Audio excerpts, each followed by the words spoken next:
By the time Owen stood to button his jacket for the toast, he had already corrected me twice. Not in a way anyone else would have called unkind. That was part of what made it land so deep. The first time was over how long we had been together. The second was over the story of where we had our first date. Both times he smiled when he did it, light hand at the base of my back, voice easy, like he was straightening a crooked picture frame nobody else had noticed. It was our 3rd anniversary, and I remember thinking with a little pulse of shame that I should have been better at telling my own life by then. The private room at Bellamy's was all amber light and polished silverware, the kind of steakhouse on the north side of Columbus where older couples celebrated retirement dinners and hospital administrators took donors when they wanted them softened by bourbon and good lighting. Owen liked places that made people sit up straighter. He said they reminded everyone to behave like adults. His mother had sent white roses to the table before we got there. His father was already halfway through an old-fashioned. Rachel, his cousin, sat across from me, peeling the paper band off her cloth napkin ring and dropping the pieces into a neat little pile beside her bread plate. The waiter had just poured sparkling water, and there was a cold circle dampening the linen under my glass. I remember all of it because the room changed later, and once a room changes like that, your mind keeps reaching back for what it looked like before. "You always make it sound like we met in a thunderstorm," Owen said when his father asked how we first got together. He laughed softly and looked around the table, letting them in. "It was drizzle. Leah, not Weather Channel drama." His father chuckled. Marilyn smiled into her wineglass. I smiled too because there was no clean way not to. "It was definitely raining," I said. "It was," Owen agreed, touching my wrist. "Just not quite biblical." Another soft laugh around the table. Nothing sharp enough to object to. Nothing cruel enough to point at without sounding brittle. Still something in me pulled inward the way skin does when you walk from a heated room into winter air. I had grown up in a ranch house outside Newark where dinner could go from meatloaf and weather talk to slammed cabinets in under 4 minutes if my father came home in the wrong mood. My mother used to kick me little warnings under the table before things turned.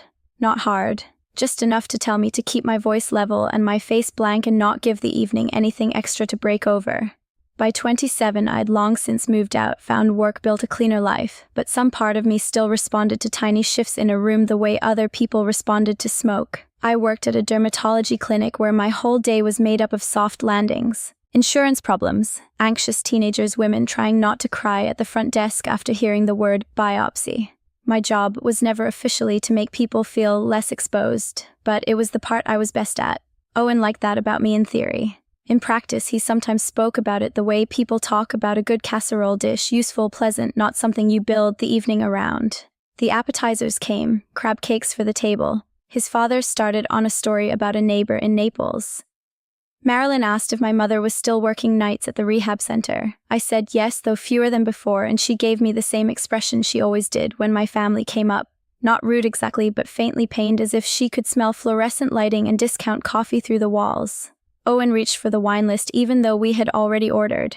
He had a habit of touching objects when he wanted to seem at ease. His watch, his cuff, the stem of a glass. He was good in rooms like this, better than good. He seemed to absorb their rules before other people even knew there were rules. When the steaks arrived, Rachel leaned toward me and said quietly, "You okay?" It startled me enough that I looked up too fast. "Of course," I said. She lifted one shoulder. "You've been rubbing your ring for 10 minutes. I looked down. My thumb was pressed so hard against the edge of my wedding band it had left a pale half-moon in the skin beside it. "I'm fine," I said again, and this time I even smiled. Rachel did not answer. She just took a sip of her wine and glanced toward Owen, who was telling his father about a new donor dinner for the hospital foundation with that composed, lightly amused voice people trusted right away. That should have been nothing too. Most of the evening was made of nothings. That was the trouble. When dessert menus arrived, Marilyn clapped softly and said, "Before anything else, Owen has to do his little speech." "My little speech," Owen repeated, smiling. "You make me sound like I'm running for office." "God forbid," Rachel muttered. Nobody really heard her except me. Owen stood buttoning his jacket. The private room shifted toward him without effort. Even the waiter paused near the door with a tray tucked against his shoulder. Owen raised his glass, and when he looked at me, his expression was warm enough that for 1 weak second I hated myself for feeling on edge all evening. "To 3 years," he said, "and to honesty." A few glasses lifted around the table. He kept going. "I know honesty is not always the glamorous quality people write into anniversary cards." A small laugh. "It's not candlelight or chemistry or all the things people confuse for compatibility in the beginning. More smiles. Marilyn looked pleased already, as if she had chosen him herself. But I think honesty is the reason a marriage lasts. The ability to say what's true even when it isn't soft. Even when one of you would rather put a nicer ribbon on reality. That got another laugh, a little fuller this time because now they knew where the joke was pointed. Owen turned to me with a fond expression so practiced it would have looked like love to anyone not sitting inside it. Leah has the kindest heart of anyone I know, he said. She can make anything gentler than it is. Sometimes that's a gift. Sometimes he tipped his head smiling. It just means the truth needs a stronger spine. They laughed, not roared, not cruelly, just enough to make me feel all at once like a child who had shown up underdressed to the wrong church. I smiled because my face knew how before I did. My throat had gone tight around the first sip of champagne I'd just taken. I swallowed too fast and had to lower my glass before I coughed, and that was when I saw her. She was standing near the back wall by the half-open door to the hallway, not quite part of our table, not exactly a stranger either. Dark green dress, hair tucked behind one ear, maybe early 30s. I had the sudden disorienting feeling that I had seen her somewhere before, though I knew I hadn't. It wasn't recognition exactly. It was the look on her face. She wasn't smiling with everyone else. She wasn't shocked either. Shock would have been easier. What I saw there was something lower and older than surprise. A look like somebody hearing a song they used to be trapped inside. A look so specific I felt it in my ribs before I had words for it. Owen followed my line of sight for one flicker of a second, and in that flicker something closed in his face. Fast. Almost elegant, then it was gone. He lifted his glass higher. To my wife, he said. Everyone echoed it. To my wife. I drank because they were all drinking. By the time he sat back down, the woman at the door was gone. The room resumed itself around me, plates, forks, candlelight, Marilyn dabbing lipstick from the edge of her glass. His father asking whether we had finalized plans for Asheville in October. Rachel staring down into her coffee like there was something written there she did not care to read aloud. I leaned toward Owen. Who was that? Who was who, he asked. The woman near the door. He glanced over his shoulder without really looking. Probably someone from the next room. She was watching you. He smiled, still facing the table. Leah. The way he said my name made it sound like a hand placed gently over my mouth. An old work acquaintance of Rachel's is in the other party room, he said after a beat. I think she came to say hello earlier. Don't go building a whole mystery out of a face. He picked up his coffee cup. End of subject. He did not ask why I cared. He did not ask what I had noticed. He simply set the scale of my reaction for me and handed it back. Rachel looked up then. Very slightly. She said nothing. I'm just going to the restroom, I told the table. Marilyn smiled. Take your time, sweetheart. The hallway outside the private room smelled like lemon polish and steak butter and the faint cold coming in every time the main dining room door opened. The restroom was at the end past a framed black and white photo of downtown Columbus in the 50s. I stood at the sink longer than I needed to, palms pressed to the marble, waiting for my face to settle into something I could bring back to the table. When the door opened behind me, I looked up into the mirror and saw her. Up close, she was prettier than I had first registered, but tired around the eyes in a way that made pretty irrelevant. Not old, not hard, not dramatic. Just a woman who had spent enough time being careful that it had started to show. I'm sorry, she said quietly. I thought you knew. I turned. Do I know you? She held my gaze for a second and I saw it again, that terrible familiarity, not with me exactly but with the position I was standing in. No, she said, but I used to know him.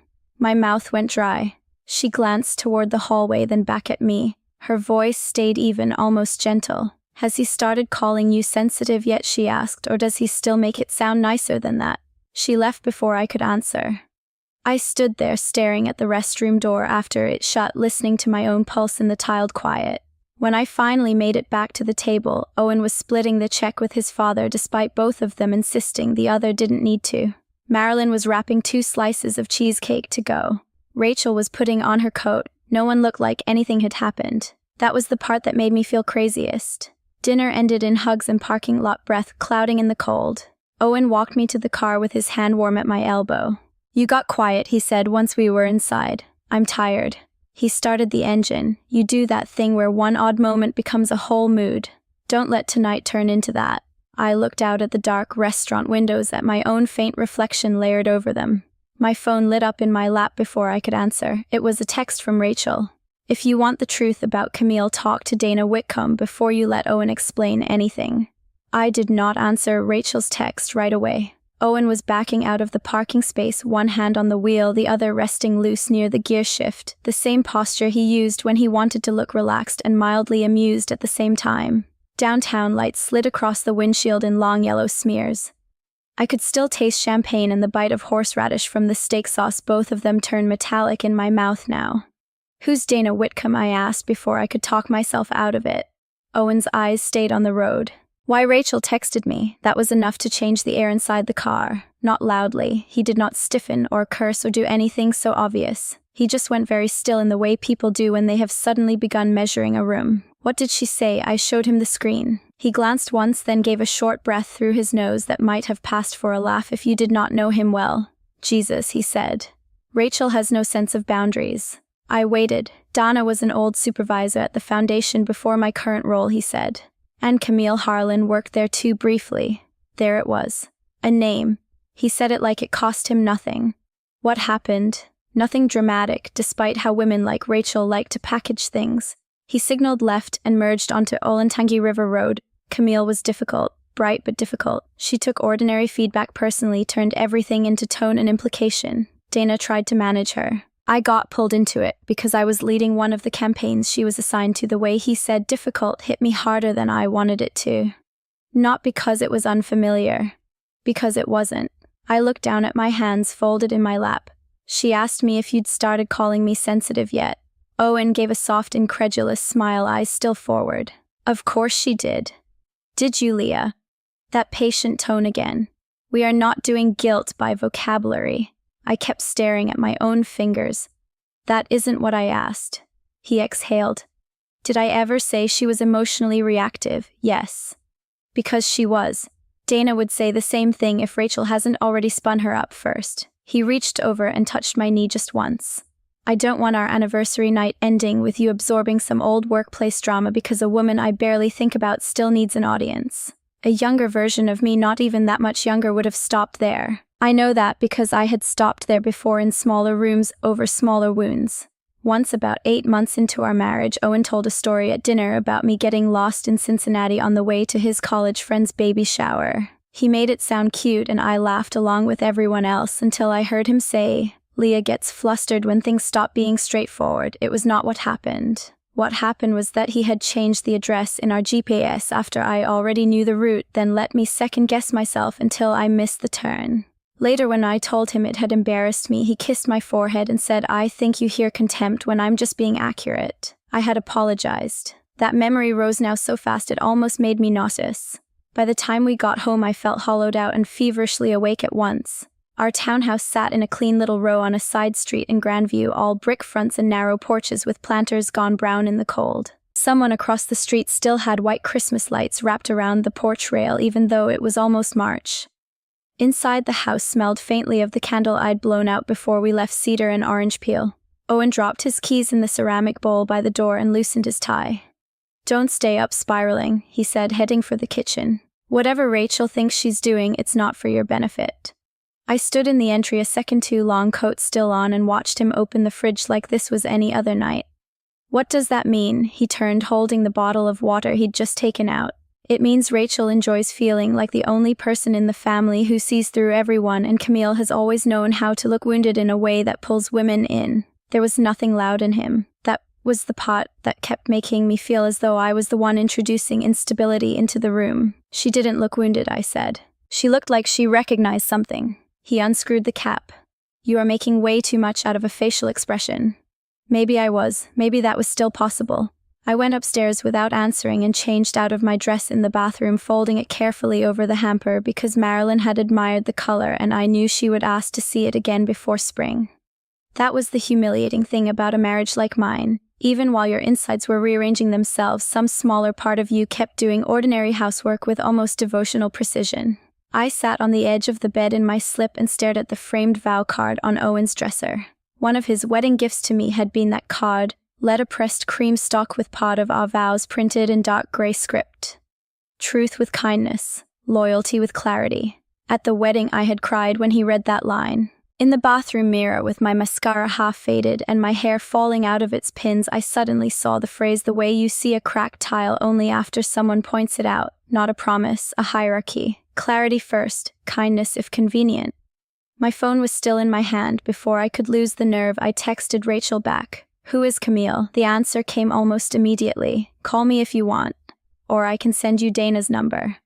I stared at the screen, then typed, "Send," the number. Owen was already asleep when I got into bed, one arm flung over his pillow, breathing evenly. I lay awake beside him until almost 3, not touching him, not sleeping, replaying the toast and Camille's face and the exact, easy confidence in Owen's voice when he said women like Rachel and women like Camille, as if the category itself settled the matter.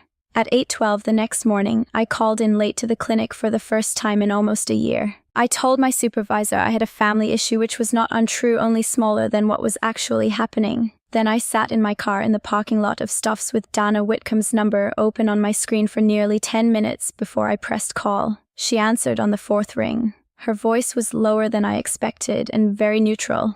I introduced myself too quickly, said Camille's name, said Owen's name, then immediately felt foolish for how breathless I sounded. There was a pause. "I wondered if this day might come," she said. I almost hung up from sheer humiliation. Instead I said, "I'm sorry to bother you." "You're not bothering me." Another pause. "Are you alone?" "Yes." "Good. Do you want to meet somewhere public?" An hour later, I was sitting across from her at a coffee shop in Upper Arlington, hands wrapped around a cup I had not touched. Dana Whitcomb was the kind of woman who looked as though she never bought anything on impulse. Mid-50s, dark blazer, silver hair cut straight at the jaw, reading glasses folded with exactness on the table beside her. If Owen had described her as difficult, no one with eyes would have believed him. She looked like the person schools asked to chair ethical review committees. "I'm going to be careful with what I say," she told me. "Not because I doubt your right to know anything, because I have learned over time that precision matters more than heat." I nodded, though my throat felt tight. "Owen worked under me 6 years ago at the foundation," she said. "Camille came in a year later. She was good. Young, smart, a little earnest, but good. She and Owen were on the same donor outreach project for one of our cancer fundraising weekends. The waitress came by and Dana waited until she left before continuing. At first she said I liked them both. Owen was polished and quick. Camille was less socially smooth, but she was strong with details and much better than he was at seeing what people actually needed. Over a few months I began noticing a pattern. Camille would come into my office upset after a meeting, saying Owen had undercut her or reframed something they had agreed on privately. He, on the other hand, would come in calm and say she seemed stressed, that he was trying to support her, that she was hearing criticism where none was intended. I could hear him say it. I could hear the exact pacing of it. Dana watched my face. "Does that sound familiar?" "Yes," I said, and hated how small my voice sounded. She started doubting herself. Dana went on. "That happens faster than institutions admit, especially when one person is visibly emotional and the other is visibly composed. It flatters our worst assumptions." I looked down at the table. The wood grain had a dark knot shaped like an eye. "Did they have an affair?" I asked, surprising myself. "No." Dana's answer was immediate. "Not to my knowledge." This was not that. The relief that moved through me was so fast and misplaced it almost made me ashamed. Because if it wasn't that, then what it was had nowhere easy to go. There was no simple category for it, no neat betrayal to point to and explain myself with. "What happened?" Dana lifted her cup, then set it down untouched. "There was a donor dinner where Camille was publicly corrected by Owen in a way everyone could call minor if they wanted to. Afterwards, she confronted him in private and he told her." Dana picked up her glasses, unfolded them, then folded them again, "that he was not being cruel, he was being clear." Apparently that phrase came up more than once. It felt like someone had reached into my chest and pressed directly on something soft. Owen had said almost those exact words to me in our kitchen last Thanksgiving after I told him it hurt when he kept fixing my wording in front of his parents. He'd rinsed a wine glass, not even looking at me, and said, "I'm not being harsh, Leah. I'm being clear." There's a difference. At the time I had stood there in socks on our kitchen runner, the dishwasher humming, and thought maybe there is. Dana was watching me carefully now, and I realized my eyes had filled without my permission. She left not long after Dana said. There was no formal complaint in the way people imagine those things. There was an email draft she shared with me and never submitted. I kept a copy because I worried she would later feel she had imagined the whole thing. She opened her leather folder and slid a single sheet toward me. It was an email unsent, time-stamped 11:48 p.m., addressed to Dana. Halfway down the page, Camille had written, "I can't keep working in a structure where his calm gets mistaken for innocence and my reaction becomes the whole story." Under that he keeps insisting he is only clear as if clarity excuses humiliation. The words blurred, I blinked hard. I should have done more, Donna said quietly. At the time I told myself I did not have enough. But if you work with people long enough you learn that pattern is its own kind of evidence. I swallowed and set the page down before my hands shook visibly. Did he ruin her? Donna considered the word. He did not destroy her life if that is what you mean. She recovered. She left, found better work, built a good reputation elsewhere. But yes, he altered how she was seen in that environment. He made her absorb the instability of a dynamic he helped create. I nodded, but the movement felt mechanical. Every important truth seemed to cost me something the moment it landed. Not because it was dramatic, because it was ordinary enough to have happened in rooms just like mine. After I left Donna, I sat in my car for a long time with the engine off. I thought about all the moments I had swallowed because they were too small to defend cleanly. The dinner story in Cincinnati. Thanksgiving. The time Owen told our friends I tended to get overwhelmed by logistics after I had spent 2 days planning his mother's birthday weekend alone. The night he said in bed, almost affectionate, you always need your feelings explained back to you a little. I had thought those moments were separate. Frictions, personality, marriage. By the time I pulled into our driveway, I was shaking. Owen was home early, working from the dining table with his laptop open and his sleeves rolled once. He looked up when I came in, and the first thing his face did was not worry. It measured. How did work go? I set my bag down slowly. I didn't go. He closed his laptop halfway. Okay. I heard it then. Not just the word, the shape of it. The way he was already preparing the room around my answer. I met with Donna Whitcomb. For the first time since I had known him, Owen did not speak immediately. Then he leaned back in his chair and said very softly, Leah, I wish you had talked to me before doing something that unwise. Unwise. Not painful, not upsetting, not confusing. Unwise. He stood and came toward me with both hands half lifted, the posture he used when he wanted to appear patient with something messy. You are letting 2 women with old grievances hand you a version of me that fits their needs, he said. That is not truth. That is triangulation. I looked at him standing there in our dining room, afternoon light on the hardwood, the bowl of clementines on the table, my own husband, speaking in calm, careful language about the shape of my mind, and something in me went cold and clean. I was not looking at history. I was looking at my marriage. Owen stood there waiting for me to be confused in a way he could help organize. That was the first thing I understood with complete clarity. Not that he was angry. Not even that he was afraid yet. He was waiting for me to need him to explain the moment back to me in a more flattering shape. A year earlier that would have worked. I set my keys on the entry table with more care than they deserved and took off my coat. My hands were steady now. Too steady almost. The kind of steady that comes after something inside you has already finished breaking. I'm going to Marilyn's tomorrow, I said. He blinked. For what? She texted while I was out. She wants everyone over for dessert and leftover cake. He let out a short breath and looked down, already recalculating. Leah, I really don't think family spectators are going to improve your mood. My mood. There it was again, the little narrowing of reality. Not what I knew, not what I had learned, not what he had done. My mood. I met his eyes. Good thing I'm not going for my mood. For the first time he did not have a ready smile. That night we moved around each other carefully. He answered 2 work emails from the sofa. I folded a basket of clean towels and stacked them in the hallway linen closet. We spoke about dinner because not speaking at all would have felt too obvious, but the words were mechanical and thin. When he went upstairs to shower, I stood alone in the dining room and looked at the empty frame on the dresser through the open bedroom door. The vow card was still tucked in my nightstand drawer where I had slipped it the night before. I did not take it out.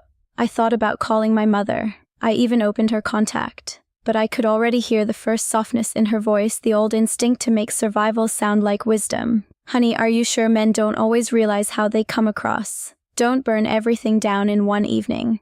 My mother had spent 22 years doing emotional weather management around my father and calling it patience. I had loved her for it. I had also learned from it, and that was the quieter tragedy. So I did not call. The next evening, Marilyn's house smelled like cinnamon coffee cake and the lemon oil she used on every wood surface in the place. Her dining room always looked as if it expected company, even when it was empty. White candles, blue and cream runner, silver tray with the dessert forks lined up handle to handle like they had been measured. Owen drove us there in silence. When we came in, his father was in the den with a football game on mute. Marilyn was setting out plates. Rachel was already there, leaning against the counter in jeans and a black sweater, drinking coffee from one of Marilyn's thin porcelain cups. When she saw me, she did not smile exactly. She just held my eyes for half a second in a way that told me I was not walking into the room alone. "Leah, sweetheart," Marilyn said brightly. "I was starting to think traffic had eaten you alive." "It almost did," Owen answered before I could. "There was a time that sort of thing would have passed right through me. Now I noticed everything." The way Marilyn's face softened toward him first, the way Rachel looked down into her cup, the way Owen hung my coat on the entry hook as if he belonged not just in the house but in its interpretation. We sat in the dining room with coffee and cake. His father talked about a roof estimate. Marilyn asked Rachel whether she was still thinking about Charleston for Memorial Day. Owen told a story about a donor luncheon gone sideways because nobody had briefed the keynote speaker properly, and everyone laughed at the right places, because Owen was very good at telling a story that made him sound competent without sounding proud. Then Marilyn, who could not bear too much silence in a room, smiled at me and said, "Leah, are you feeling better tonight?" Owen said. "You got a little overwhelmed after dinner yesterday." I looked at her, not because the words shocked me, because they did not. Across the table, Owen reached for his coffee and said in that easy voice of his, "She just took a few things a little too much to heart." That was how he did it. He stepped in before reality had fully formed, then offered the room a gentler version that still put me beneath him. I set my fork down. "No," I said. It was not loud. But the room changed anyway. Owen gave me the kind of calm glance people give someone they hope not to embarrass further. "Leah, no," I said again, and this time I turned toward Marilyn because she was the one who had asked. I wasn't overwhelmed. I was humiliated. There's a difference. The silence after that felt clean enough to stand inside. Marilyn blinked. "Humiliated. Yes." Owen set his cup down carefully. "I think maybe this conversation would be better in private." "That would be convenient for you," I said. His father looked up from his plate. Rachel stopped moving entirely. Owen leaned back in his chair and gave a slight, almost sorrowful shake of the head, as if I were proving something regrettable. "I don't want this to become theater." "It already became theater," I said. "You just thought I was the only one who could feel it." Marilyn's mouth parted, then closed. I kept my hands folded in my lap because I wanted nothing in me to look wild or scattered. I had spent enough years watching people trust the calmest person in the room. Tonight I intended to stay that person myself. At dinner I said you made me the punchline of a toast about honesty. Then I saw Camille Harlan's face. His name for her had always been flattened into a category. Difficult, reactive, old workplace issue. Saying her full name in the room felt like restoring a person.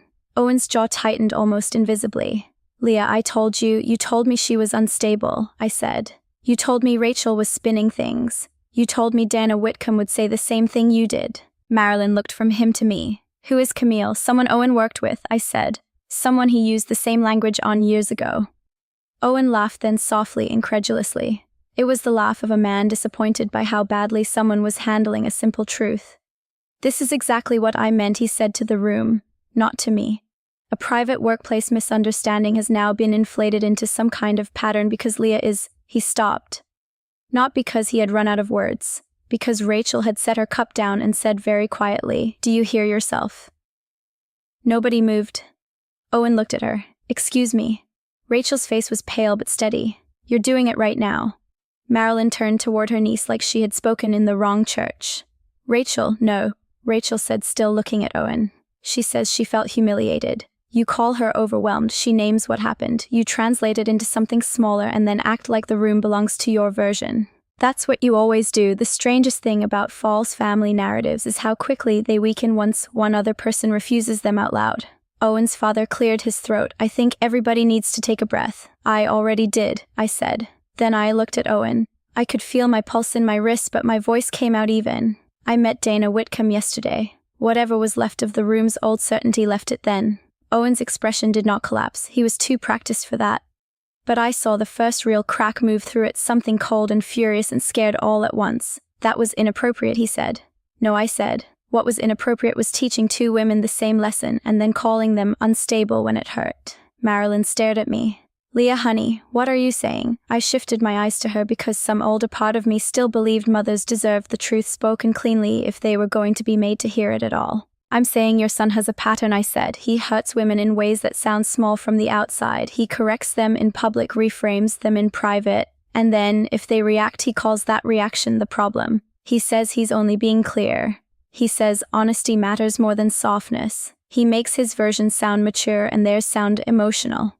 Owen pushed back from the table. That is a grotesque distortion. There it was. Not denial first. Distortion.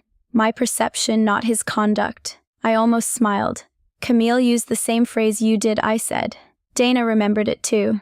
I'm not being cruel. I'm being clear. His father frowned. Marilyn's fingers tightened around the stem of her water glass. Owen looked at me with open contempt now the warm social coating finally burned off. So, this is what happens when you let unhappy women compare notes. And there it was. Live, whole, undeniable. I did not have to prove a pattern anymore. He was performing it for us. No, I said. This is what happens when I stop letting you explain me back to myself. The room went absolutely still. I thought then unexpectedly of my mother standing at our old kitchen sink in Newark in a faded blue robe saying to me when I was 16, pick your battles, baby. Your father hears challenge where there isn't any. At the time I'd taken it as practical love. And maybe it was. But sitting in Marilyn's immaculate dining room, I felt a second truth settle beside it. Some women survive by shrinking the room of what can be named. And sometimes their daughters mistake that for adulthood.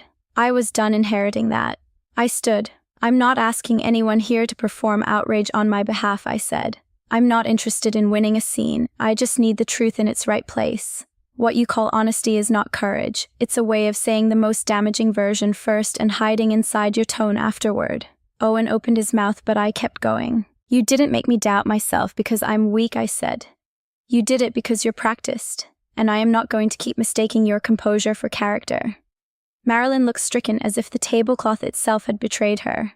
Owen's father had gone red around the ears. Rachel was watching me with something close to grief but also relief. No one rushed to comfort me. No one declared me right in some cinematic burst of family justice. That was fine. I did not need applause. I needed accuracy. Owen stood too slower this time. If you walk out over this kind of spectacle, he said, you are going to regret letting other people poison your marriage. I picked up my coat from the hook by the door and turned back towards him. No, I said. I'm regretting how long I thought understanding you better would make this hurt less. Then I left. The air outside was sharp enough to sting my teeth. I sat in my car for a full minute before turning the key, both hands on the wheel, breathing in the smell of old leather and cold night and the peppermint gum I kept in the console. My phone buzzed once before I pulled out. Rachel, you were clear, it said. Not cruel. Clear. I laughed then just once, and to my surprise it did not feel bitter. When I got home, the townhouse was dark except for the lamp in the living room I'd forgotten to switch off. I took off my boots by the door and walked through the quiet room slowly, as if I were entering a place that had belonged to someone else until tonight. Upstairs, the bedroom looked exactly as it had the night before. Navy throw blanket at the foot of the bed. Owen's watch on the dresser. My earrings still in the little ceramic dish by the lamp. I opened the nightstand and took out the vow card. Truth with kindness. Loyalty with clarity. I stood there looking at it for a long time, not because I was wavering, because I wanted to feel the full weight of what a sentence can do when the wrong person gets hold of it. Then I crouched and set the card face down against the baseboard beside the dresser. The room did not become peaceful all at once. It became honest first. And for the first time since I had seen Camille's face across that candlelit room, the silence around me did not feel like something waiting to be managed. It felt warm from the lamp beside the bed. Specific. Real. A space with no translation in it at all.